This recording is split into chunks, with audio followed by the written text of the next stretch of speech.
And welcome to the Sugar and Spice Broome Coach's Corner. I am the coach, Dick Cox, joined by Coach Lynn Fleming. And, Coach, we're winding down to the last 2 weeks of the regular season here. Yeah. So you've got another interesting situation coming up this week that you are going to be playing on Thursday Night Football. Again on Halloween night, and we want to let the people know, our viewers out there know right now, a lot of people have been worried about having to choose between the football game and trick-or-treating. And I've got the answer right here, that if you got to go trick-or-treating and take those youngsters, take your cell phone with you. And you can put your cell phone on YouTube and you can watch the game while you trick-or-treat. Or if you have to stay home to pass out candy, you can do that. Turn your TV on. If you've got a smart TV on YouTube, you can go on Cox Sports Broadcasting on the YouTube channel and can watch all the action of the game. So even if you can go to the game and go back home and watch it again. Yep. So we got the answer to that problem right now, though. Yep. So, all right. Again, last week had a good first half and came up a little bit short in the ball game on the road there, but had several players. I thought your defense, several players had their best games of the year defensively last week. We did. Going in, I thought we had a really good game plan. I thought we did a good job executing. I felt like we could have put the ball in the end zone a couple times there. I felt it would have kept us out of some bad situations. Offensively, we put our defense in bad situations this past week, and then eventually caught up with us. So, hopefully we can do a better job of that this week. Again, our defensive player of the week that we'll be honoring here in just a few minutes, Jaden Thomas, and he's a senior. Again, I thought he had 13 tackles, and maybe he played his best game of the year for you. He did, and the good thing about Jaden's been having really good practices the last couple of weeks, and we talk about how much that carries over to a game, and Jaden played very well for us Friday. He was all over the place, made a lot of tackles, a lot of plays for us, and just proud of his effort and what he did Friday night. On the other side of the ball, a young man who this is his third trip down here. We were kidding with him last week on him trying to find a way to get back again, and we were joking about, well, maybe you can get special teams. But Braden Simpson back with us again was the offensive player of the week with 2 touchdown passes, yep. Catches, receptions. Yeah, Braden, is always solid. We have four receivers that do a great job for us, and it was a lot of balance this week with them catching the football. And again, just you never know from week to week who's going to be the guy, and Braden was a guy on this end of it this week, and I think him and Reese had very similar yardage and stats, and so you just never know. I mean, that's a good thing about this group is they're a good group, and we're just going to try to keep finding ways to get the ball to them. And this is the time of the year when you really want your players to be playing their best football. A lot of people don't realize that football season kind of is broken down into 3 little mini seasons within itself. Absolutely. And the second season, which is the conference schedule, is, like we said, we've got 2 games remaining on that, and we'll have, see where we can finish up there. But you still are already guaranteed of being in the playoffs.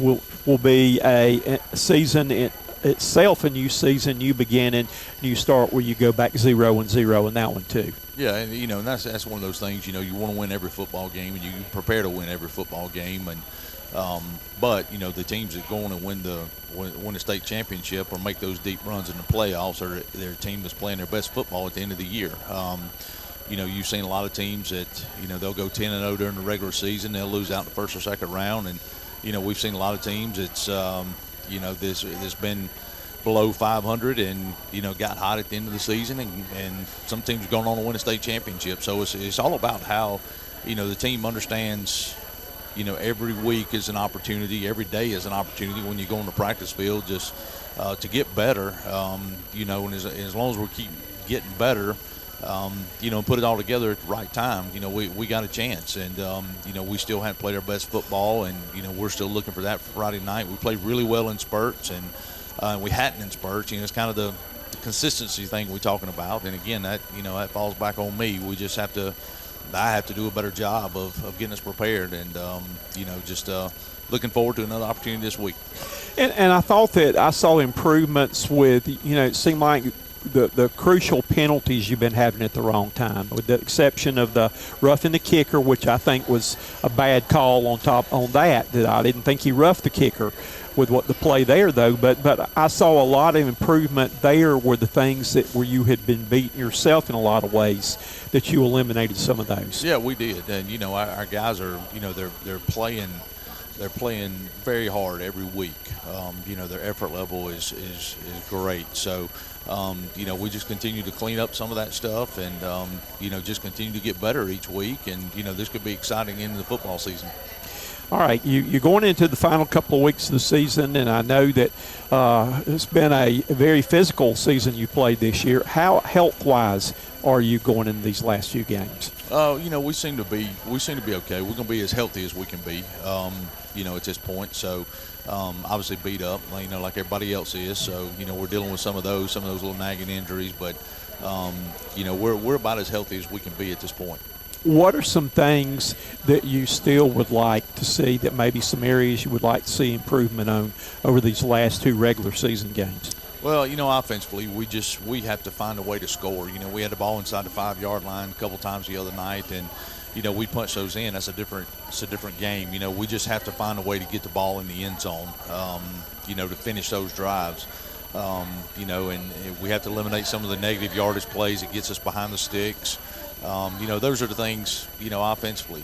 Defensively, we just have to continue to tackle well, have to continue to recognize formations and situations, and, just can't give up big plays, and those are the things that we just need to continue to improve on each week as we go into these last couple of weeks.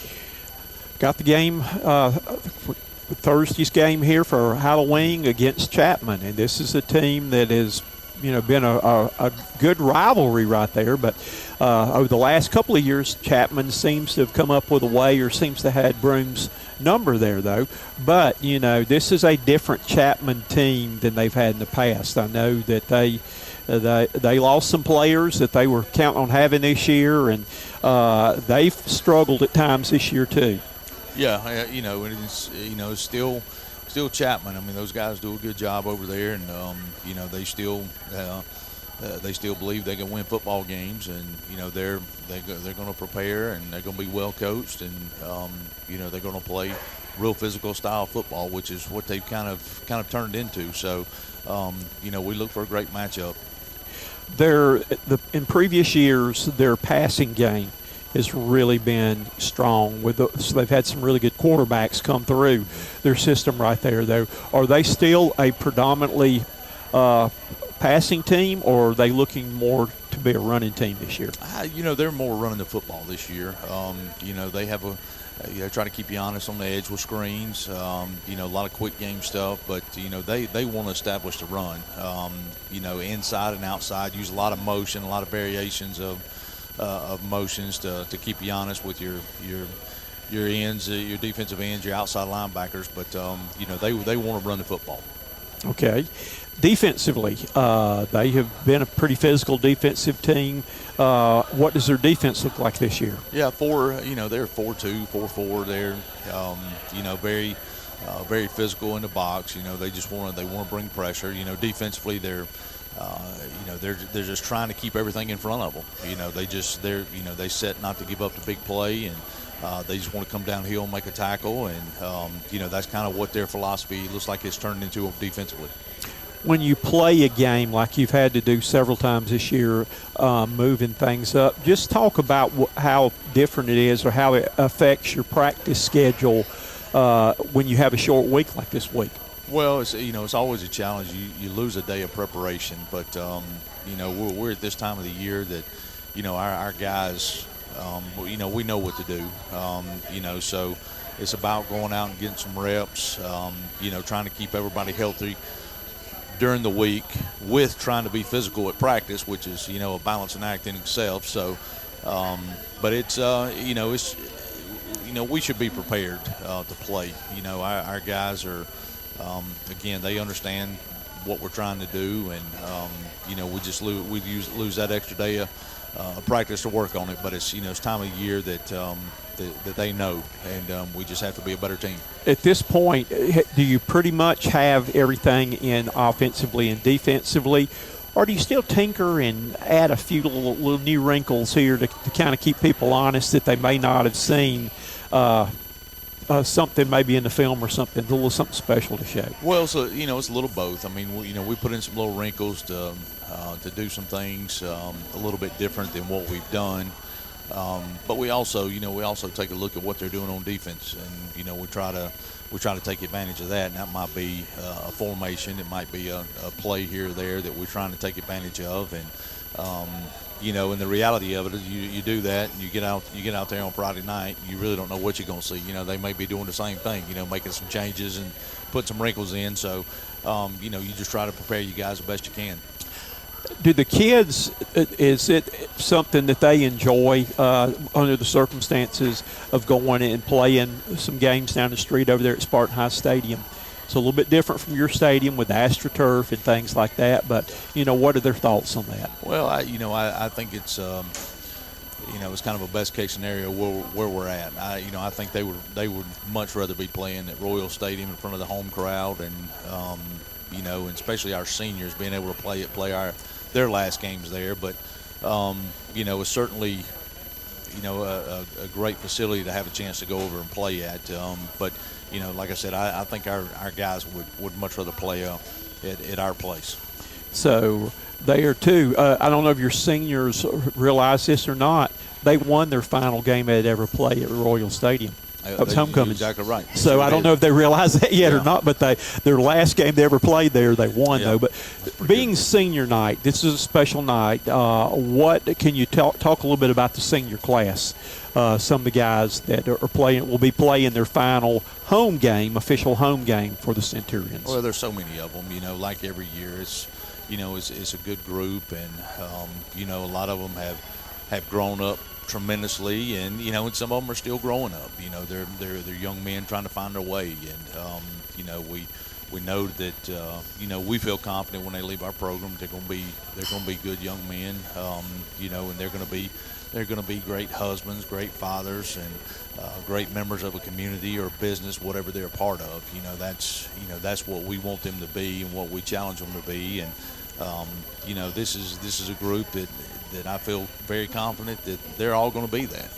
So having these guys for a lot of years, it's always tough to see them go. But I know they're excited to move on to other aspects of their life, and we're just excited to be able to keep up with them and see what they become, and who they marry, and their families, and that's the exciting part for us. So we're excited for them, and looking forward to having them these last several weeks of the football season, and just hoping that in some way we've prepared them for life. How many seniors will you be honoring? I think 16. 16. And want to mention this, too, that we will have this tune in to the game early on Thursday night, that we will be covering that. Okay. That'll be a part of our broadcast. So, again, the people that have to be somewhere else on Thursday night, that will be a part where you won't miss out of seeing maybe one of your loved ones or something that we will be having the senior night as a part of our broadcast on there too. That's great. So, great. Final thing, keys to the Centurions getting that win over Chapman. Again, going back and just finishing drives. Being able to punch it in, being able to score points. Because like I said, we had some great drives. 12, 14 play drives. We just have to finish with points. So I think that's a big key for us offensively and defensively is. Just not give up a big play. Just make them if they're gonna score, make them snap the ball 16 times.